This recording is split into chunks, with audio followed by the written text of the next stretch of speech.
Today we're at Stony Creek Metro Park and we're talking to some of the volunteers who are getting the trails ready for the spring opening. And there's something they want you to know.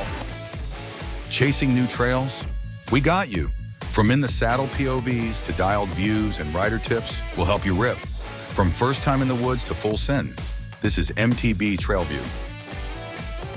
Everybody's dying to ride. They got their new bike, they got their new gear, but the ground might not be ready yet, even though you are.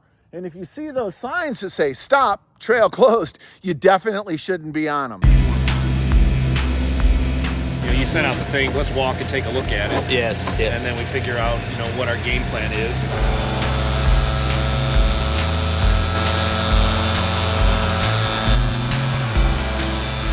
So Stony Creek is a CRAMBA trail.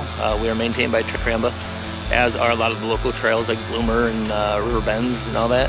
So as a rider, you should know if the trails are wet, stay off of them. If you're leaving deep ruts in the trail, stay off of them. Like, subtle tire tracks are normal, but wet, squishy ones, that's not cool. So you're wrecking the trails. And right now I'd describe Stony Creek as the birthday present you can't open yet because it's not your birthday yet. So that means the chains are still up.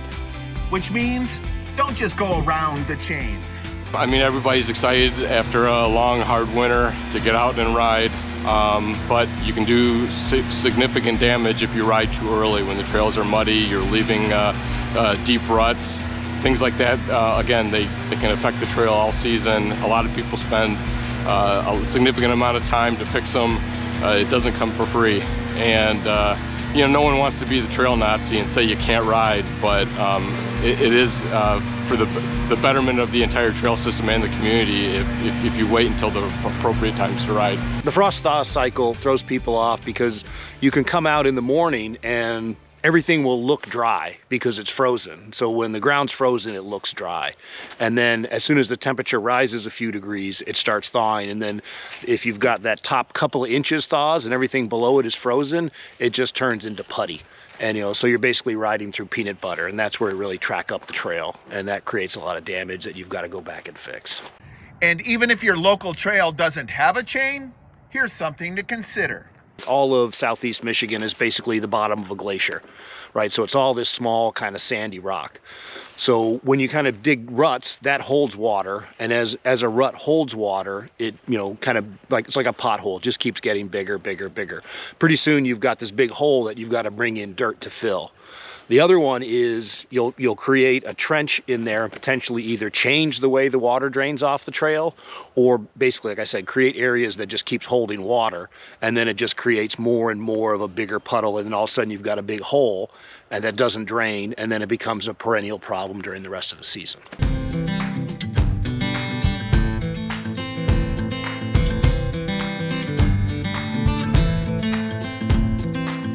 So when there are grooves and footprints and stuff in the trail, we got to spend time raking it.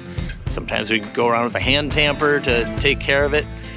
This year as trail coordinator, I plan on taking care of a lot of drainage issues along the way too. That it's gonna be a lot of work getting done at Stony Creek this year, and these little things really add up because they shouldn't be here to begin with, because we should know to stay off the trail.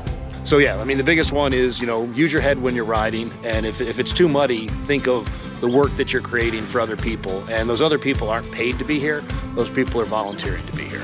So instead of riding, how about you get in preseason shape by volunteering?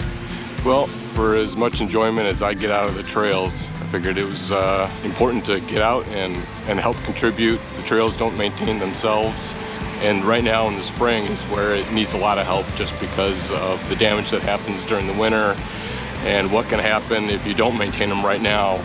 It can affect it all riding season. So, how will people know they're dying to get in here? How will people know when it's good to ride?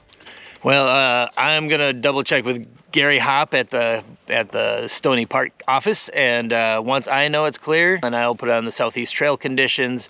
Stony Creek has a website that announces if the chain's up or down, so those are probably the best two options other than just showing up to see if they're up or down. If you're into finding new epic places to ride, keep digging through the channel.